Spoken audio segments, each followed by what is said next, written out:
To specify teacher unavailability times, tap on our school widget to enter the school settings and configuration screen, then select the Availability Times widget.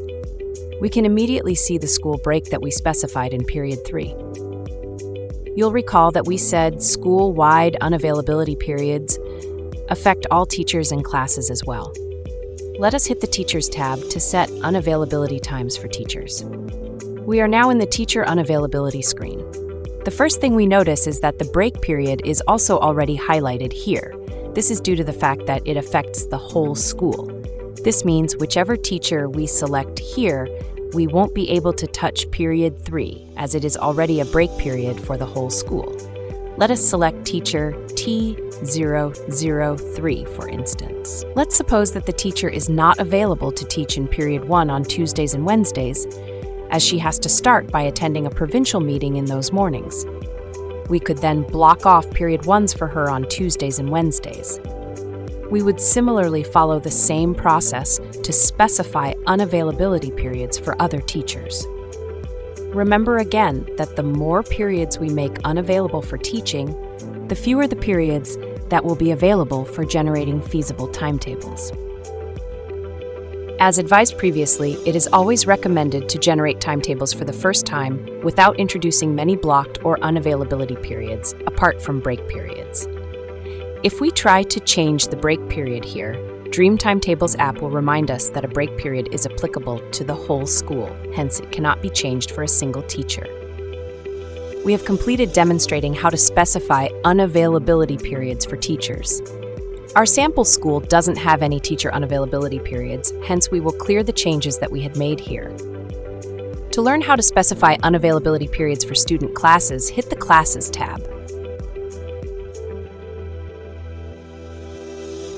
We are now in the Class Unavailability screen.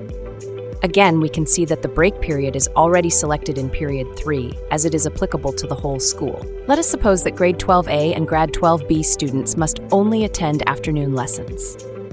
We would thus make them unavailable for morning periods, which means their lessons will only be scheduled in the afternoon. This is just one example. In real life, there are many reasons why some classes may have to be scheduled for either morning-only or afternoon-only lessons.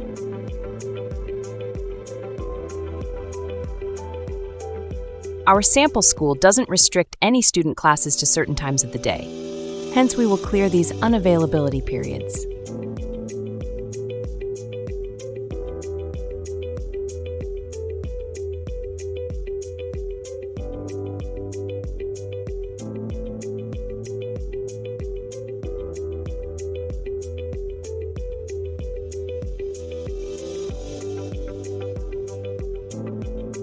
Again, if we attempt to change the break period here, DreamTimetables App will remind us that a break period is applicable to the whole school, hence it cannot be changed for particular student classes.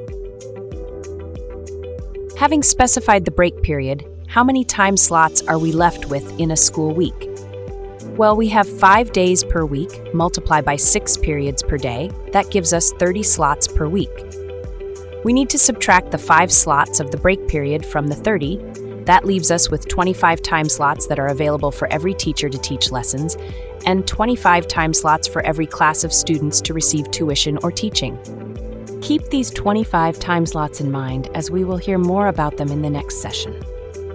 We have completed demonstrating how to specify unavailability periods for teachers and for classes.